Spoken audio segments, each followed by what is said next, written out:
Hi guys, thanks for clicking. Welcome to Padampuranam.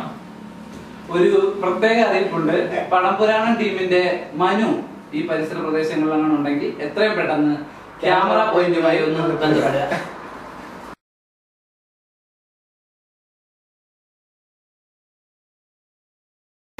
ഈ ആഴ്ച നമ്മള് കണ്ടത് മലയാള സിനിമയിലേക്കുള്ള ഒരു യുവനിരയുടെ ഒരു ഇടിച്ചു കയറ്റമാണ് നമ്മൾ കണ്ടത്.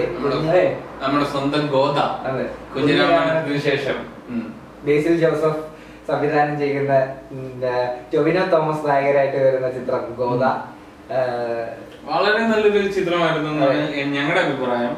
ഒരു ചെറിയ ചിത്രം, വലിയ ലെങ്ത് ഒന്നും ഇല്ലാത്ത, കേറി ഇരുന്ന് നല്ല രീതിയിൽ കണ്ടു ആസ്വദിച്ചിട്ട് നമുക്ക് തിരിച്ചറിയാൻ കഴിയുന്ന ഒരു ചിത്രം. നല്ലൊരു കംപ്ലീറ്റ് എന്റർടൈനർ തന്നെയാണ് ഗോദ.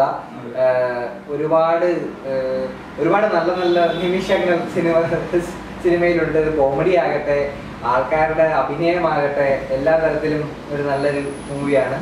എല്ലാ ഇമോഷൻസും നമുക്ക് അതിൽ നിന്ന് കിട്ടും. സന്തോഷമാകട്ടെ, സങ്കടമാകട്ടെ, സ്പോർട്സ് ആകട്ടെ, നമുക്കൊരു നമ്മളെ മോട്ടിവേറ്റ് ചെയ്യുന്ന നമുക്ക് പറയാം. ഈ ഗുസ്തി എന്ന കല നമ്മളിൽ നിന്ന് അകന്നു പോയത് തിരിച്ചു കൊണ്ടുവരാൻ കഴിയുന്ന ഒരു ഇതാണ്. എല്ലാ മൂവി മേക്കേഴ്സും ഈ ഗുസ്തി എന്ന് പറയുന്ന സ്പോർട്ട് റെസ്ലിംഗ് ഒരു ടോപ്പിക് ആക്കി കുറച്ച് നല്ല മൂവീസ് നമുക്ക് തരുന്നുണ്ടായിരുന്നു. നമുക്ക് സന്തോഷമുണ്ട്. മലയാളികൾക്കും അങ്ങനെ ഒരു മൂവി കിട്ടി, മലയാളത്തിൽ നിന്നും അങ്ങനെ ഒരു മൂവി ഉണ്ടായി. പൊതുവെ ഒരു സ്പോർട്സ് ട്രെൻഡ് ആണ്. ഇപ്പൊ മറ്റേ മേരി കോം ആയാലും ഇന്ത്യയിൽ സ്പോർട്സ് ട്രെൻഡ്, ഡങ്കലായാലും സുൽത്താനായാലും എല്ലാം മലയാള സിനിമ ആ ഒരു വഴിയിലേക്ക് വന്നിരിക്കുകയാണ്. പിന്നെ നമുക്ക് എടുത്തു പറയാൻ പറ്റുന്ന ഒരു മലയാളത്തിൽ നിന്നൊരു സ്ത്രീ പ്രാധാന്യമുള്ള ഒരു സിനിമയും കൂടെ. ലാസ്റ്റ് വീക്ക് നമ്മൾ രാമന്റെ എഴുതോട്ടൊക്കെ അതിൽ നിന്നൊക്കെ ഇത്തിരി നല്ല വ്യത്യസ്തമായി ഒരു സ്പോർട്സ് മൂവി. പിന്നെ എല്ലാവരുടെയും പെർഫോമൻസിനെ പറ്റി പറയുകയാണെങ്കിൽ പ്രത്യേകിച്ച് പറയേണ്ടത് നമ്മുടെ നായിക വളരെ നല്ല പെർഫോമൻസ് ആണ്. വാമിക എന്ന് പറയുന്ന ഒരു പഞ്ചാബി നടിയാണ്. പുള്ളിക്കാരി നമ്മുടെ ആ സ്ഥിരം ഒരു ക്ലീഷ ആക്കാതെ, അതായത് മലയാളം ഒന്നും വലുതായിട്ട് പറയിപ്പിക്കാതെ ഒരു ഒറിജിനൽ പഞ്ചാബിക്കാരിയായിട്ട് തന്നെ സിനിമയിലുടനീളം നമുക്ക് കാണാം. അത് തന്നെ ഒരു നല്ലൊരു പോസിറ്റീവ് കാര്യമാണ്. പിന്നെ വളരെ നമ്മുടെ ഒരു മലയാള സിനിമയുടെ ഒരു സ്റ്റാൻഡേർഡിനുള്ള അതേ ഒരു നല്ലൊരു പെർഫോമൻസ് തന്നെയായിരുന്നു പുള്ളിക്കാരി കാഴ്ചവെച്ചത്. പിന്നെ എടുത്തു പറയേണ്ട ഒരു കാര്യം എന്ന് വെച്ചിട്ടുണ്ടെങ്കിൽ നമ്മുടെ രഞ്ജി പണിക്കരുടെ ഒരു ഇൻട്രോയും രഞ്ജി പണിക്കരുടെ ഒരു സ്ക്രീൻ ടൈമും ഒക്കെ തന്നെ പുള്ളി ഒരു രക്ഷയില്ലാതാണ് പുള്ളി പ്രായത്തിലും പുള്ളിയുടെ ആ ബോഡി ഇതിനു വേണ്ടി മെയിൻറ്റെയിൻ ചെയ്തതും നല്ല രീതി അടിപൊളിയായിട്ടാണ് ഗുസ്തി പെർഫോം ചെയ്ത് കാണിക്കുന്നതല്ല. അതുപോലെ പുള്ളിക്കാരൻ പണ്ട് തൊട്ടൊരു വെയിറ്റ് ലിഫ്റ്റർ ആയിരുന്നു. ഞാനൊരു FB ഒരു പുള്ളിയുടെ സുഹൃത്തിട്ട ഒരു പോസ്റ്റ് ഞാൻ കമന്റ് ഉണ്ടായിരുന്നു. അപ്പൊ അതില് പുള്ളിക്കാരൻ ഇതൊന്നും ഒരു വലിയ കാര്യമല്ല, പുള്ളി ഓൾറെഡി നല്ല ഫിറ്റ് ആണ്. അത് നമുക്ക് ഈ മൂവി തന്നെ കാണാൻ പറ്റും. പുള്ളി ആ റെസ്ലിംഗ് എന്ന സ്പോർട്ട് നല്ല ഇൻവോൾവ് ആയിട്ടാണ് നിൽക്കുന്നതും. പുള്ളിയുടെ ബോഡിയും കാര്യങ്ങളും ഒക്കെ തന്നെ നല്ല ഫിറ്റ് ആൻഡ് ഫോമാണ് നിൽക്കുന്നതൊക്കെ തന്നെ. എപ്പോഴും ഇങ്ങനെ നെഞ്ചൊക്കെ വിരിച്ച് കാണുമ്പോ തന്നെ നമുക്കറിയാം. പിന്നെ നമുക്ക് എന്താ നായകൻ ടൊവിനോയുടെ വളരെ നല്ലൊരു പെർഫോമൻസ് ആണ്. ടൊവിനോയുടെ കുഞ്ഞു കോമഡികളും ആ സുഹൃത്തുക്കളുമായിട്ടുള്ള ഇടപെടലുകളും ഒക്കെ നല്ല രസം തന്നെ ആയിരുന്നു കാണാൻ. പക്ഷേ ഈ മൂവി മൊത്തത്തിൽ ഒരു ഫീമെയിൽ ഓറിയന്റഡ് മൂവി ആയതുകൊണ്ട് പുള്ളിക്കൊരുത്തി ഈ ഒരു ഫീമെയിൽ ക്യാരക്ടറെ സപ്പോർട്ട് ചെയ്യുന്ന ഒരു ഇതായിട്ടാണ് എനിക്ക് ഈ സിനിമ ബാക്കി ക്യാരക്ടേഴ്സ് എല്ലാം നല്ല കുറെ പേരുണ്ട്. അതുകൊണ്ട് കൂടി ആയിരിക്കാം നമുക്ക് അങ്ങനെ തോന്നിയത്. ഇവർ എല്ലാവർക്കും റോള് ഈക്വലി ഇമ്പോർട്ടന്റ് റോള് കൊടുത്താണ് പോയിരിക്കുന്നത്. അജു വർഗീസ് ഒരു വളരെ നല്ല.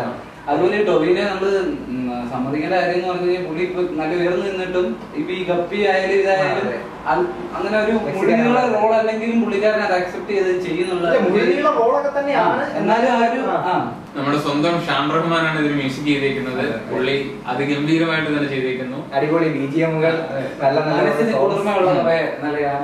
നമുക്ക് ആദ്യം ഇവിടുന്ന് കേട്ടിട്ട് പോകുന്നതാണ് വിഷ്വലുമായി കണ്ടു കഴിഞ്ഞപ്പം ആപ്റ്റ് ആയിട്ടുള്ള മ്യൂസിക് എല്ലാ സ്ക്രീനിൽ പാട്ടുകൾ എല്ലാം തന്നെ കാണാൻ അടിപൊളിയാണ്.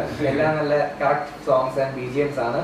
പിന്നീട് ബേസിൽ ജോസഫ്, അത് നമ്മൾ എടുത്തു പറയേണ്ടത് മലയാളത്തിൽ ഇപ്പൊ എനിക്ക് ഏറ്റവും പ്രായം കുറഞ്ഞ സംവിധായകർ ഒരാളായിരിക്കാം. പക്ഷെ പുള്ളിയുടെ ആ പുള്ളി സംസാരിക്കുന്ന ഒരു രീതിയും പുള്ളിയുടെ പടവും തമ്മിൽ ഒരു ഭയങ്കര ഒരു വ്യത്യാസം തന്നെയാണ്. നല്ലൊരു ലെവലിലാണ് പുള്ളി പടം എടുത്ത് വെച്ചേക്കുന്നത്. പുള്ളിക്കാരന്റെ ഒരുപാട് ഷോർട്ട് ഫിലിംസ് നമ്മള് ഒരുപാട് കാലം മുമ്പേ ഹിറ്റായ കുറെ ഷോർട്ട് ഫിലിംസ് ഉണ്ടായിരുന്നു പുള്ളിയുടെ.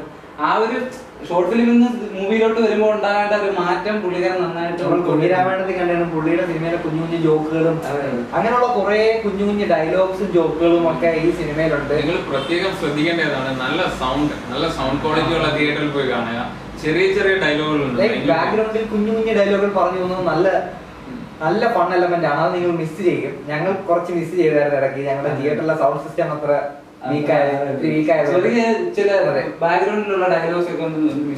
എന്തായാലും ബേസിൽ ജോസഫ് ഒരു നല്ലൊരു വർക്കാണ് ഇത് ചെയ്തിരിക്കുന്നത്. ഗുഡ് ജോബ് ബേസിൽ. നമ്മുടെ ഛായാഗ്രഹകൻ അതെ DOP ചെയ്യാൻ ചെയ്യുന്നത് വിഷ്ണു ശർമ്മ. പുള്ളിയെ പറ്റി അധികം കേട്ടിട്ടില്ല, പക്ഷെ പുള്ളി ഒരു നല്ല വർക്കാണ് ഇത് ചെയ്തിരിക്കുന്നത്.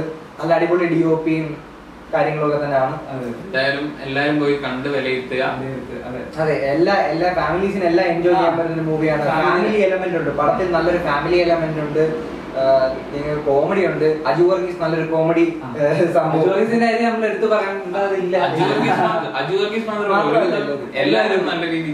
അതെ, കോമഡി ഉണ്ട്. നിങ്ങൾക്ക് സ്പിരിറ്റ് ആണ് ഉണ്ടെങ്കിൽ റെസ്ലിംഗ് എന്ന സ്പോർട്ടിനെ പറ്റി ഒരു സ്പിരിറ്റ് ഉണ്ട്.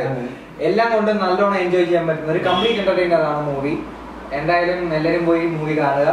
Okay, from team Padam Puranam, all the best and stay subscribe to Padam Puranam. And ഈ വീഡിയോ ഇഷ്ടപ്പെട്ടെങ്കിൽ നിങ്ങൾ ലൈക്ക് ചെയ്യുക ആൻഡ് ഷെയർ ചെയ്യുക. Thank you. പടം പുരാണം.